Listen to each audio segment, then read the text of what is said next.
আমি এখন এসেছি পূর্ব মেদিনীপুর জেলার রাধামণির কাছাকাছি নেতাজি নগর গ্রামে। SMA টাইপ 2 রোগে আক্রান্ত এই ছোট্ট শিশু আদিত্য।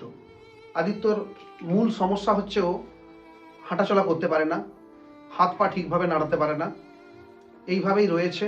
2.5 বছর বয়স, কথা বলতে পারে। বাবা মা আপ্রাণ চেষ্টা করছে, আত্মীয় স্বজন আপ্রাণ চেষ্টা করছে বিভিন্ন দিক থেকে টাকা জোগাড় করার। প্রায় 9 কোটি টাকা লাগবে সেই ইঞ্জেকশন যেটা আসবে আমেরিকা থেকে, তবে গিয়ে আদিত্য একটু সুস্থ হয়ে উঠবে।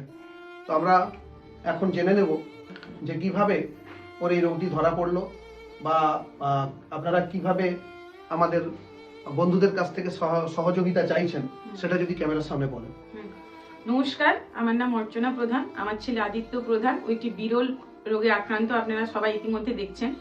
তো ওকে বাঁচাতে কিন্তু একটা ইঞ্জেকশন লাগবে, যার দাম এখন প্রায় 9 কোটি টাকা। এই 9 কোটি টাকা আমার পরিবারের পক্ষে জোগাড় করা খুবই অসম্ভব ব্যাপার। আর আমরা এখন ওকে দেখাচ্ছি দিল্লি এমসে ওর এই ট্রিটমেন্টটা হচ্ছে।